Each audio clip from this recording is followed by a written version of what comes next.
Ngayon ho, mga bossing, eto nagtatakasan na daw. No, nagtatakasan na. Ayan.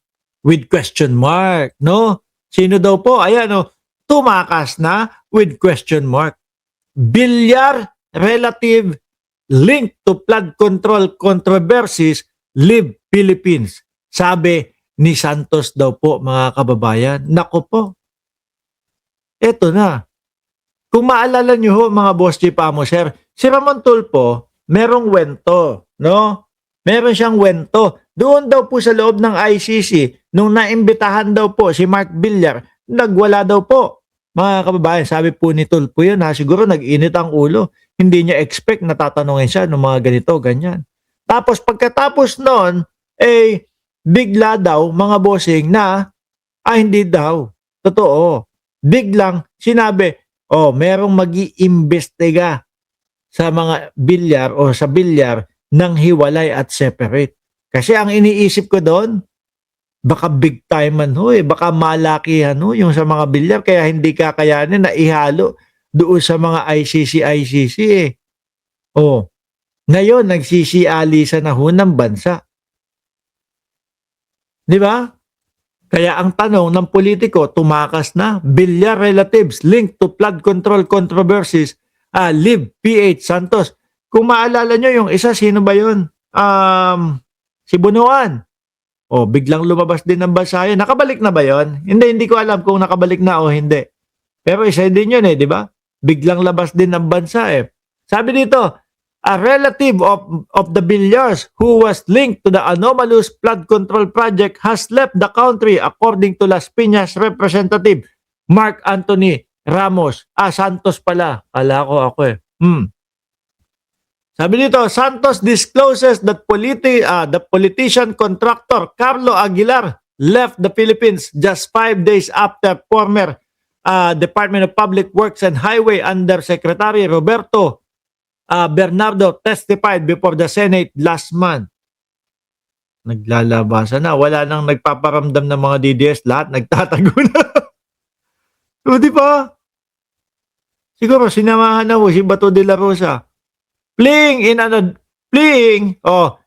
is an admission of guilt. Escaping the country only strengthened the suspicion that Mr. Aguilar has much to answer. No? Akala nyo naman, basta-basta kayo makakalabas. Sabi, ICI pinsan. Ano ba sabi ko, ICC? No, ICI na tayo dito sa mga flood control. Tag-iiyakan na daw ang mga DDS, sabi ni PJ Tube. Ngayon, baka akala nitong mga kaanak ng mga bilyar, ganun-ganun na lang yun. Na makakalabas, makakataka sila. Hindi tingnan nyo si Saldico. Ipapakita ko sa inyo si Saldico Ayan, hinahanap na, hinahagilap na din po. At ang sabi nakikipag-usap na daw. Diyan sa Interpol. NBI humingi ng Interpol red notice versus Saldico. Ganyan din ang mangyayari sa inyo. No? At kapag kayo nasa labas ng bansa, mas madali kayong makukuha, mahuhuli, mauoblo. Sa Pilipinas, kaya nga si Bato de la Rosa sa Pilipinas lang sa Pilipinas lang naglalagay Bakit po mga bossing? Kasi merong mga tumutulong. Doon sa mga tumutulong kay Bato de la Rosa, sabi mga kaibigan daw kayo, mga bahay-bahayan nyo daw pinapatuloy si Bato. Ngayon, wala kayong kaso. Pero kapag ka-official nang may warrant of arrest, si Bato de la Rosa, nako, tapos gagawin ninyo na papasukin sa bahay ninyo si Bato de la Rosa at diyan pagtaguin. Naku po. Baka madamay kayo. Baka pati kayo makasuhan. Baka harboring of fugitive din kayo. Baka obstruction pa kayo. Di ba? NBI humingi ng Interpol red notice versus Saldico. At tingin ko din susunod dito, baka pati si Roque na Hiniling ng NBI sa Interpol na isama na sa red notice list si dating Congressman Saldico ayon kay NBI spokesperson Palmer Malyari. Bago yun, yung mga kaanak na mga bilyar Bago ka tuluyang magtago, kung magtatago ka, isipin mo, si Alice Guo, lumabas ng bansa. Sa Pilipinas, medyo hirap na hirap hanapin. Lumabas ng bansa, ayun, nahoyo ng ano, ng Interpol. Kasi walang artihan no sa labas ng bansa. Hindi kagaya sa atin, madami pang pumoproteksyon. Di ba?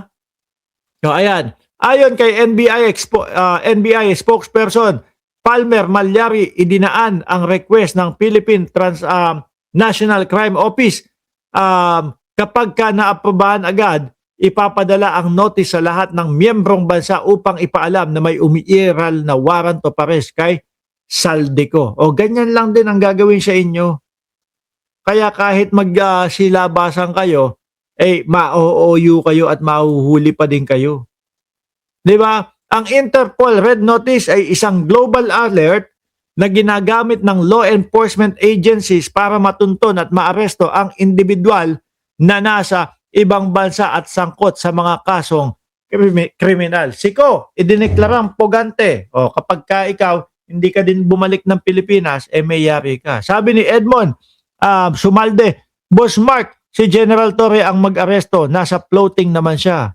Nakita nyo tahimik yung mama? Si General Torre, hindi masyadong nagsasalita. Ano po? Baka nagko-concentrate yung mama.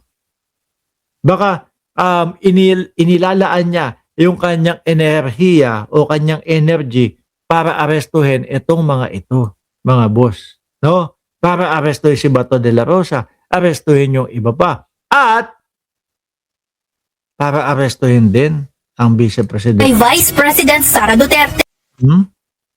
Dahil po dito sa kasong plunder, mga bossing, kung makikita nyo po. Sabi ko, nung nakita ko dati, mga kababayan, nung nakita ko dati, no, si Trillanes, tsaka yung kasama niya, o yung pinaka, siguro, boy-boy niya, no, or kaibigan niya, or whatever. Nung nagkaso, kay Bungo, ayan, isa pa sa sakit ng ulo ni Bungo. Hindi malaman kung saan siguro magpapakulong. Sa Pilipinas ba? Dahil doon sa kinaso ni Trillanes? Or sa ICC? Dahil doon sa mga crimes against humanity. O yan, di ba? At least may option si Bungo, mga kababayan. Nung nakita ko, nung nag-file si Trillanes, 3 mga papel, ganyang katataas. No, sabi ko, wala na. Hindi na kinayang buhatin kasi mabigat yun eh. Tinulak na lang ng karitela. Yun daw po yung mga ebidensya laban kay Bungo ho, mga bossing. Ay nako, eto. Sandamakmak ho, mga kababayan.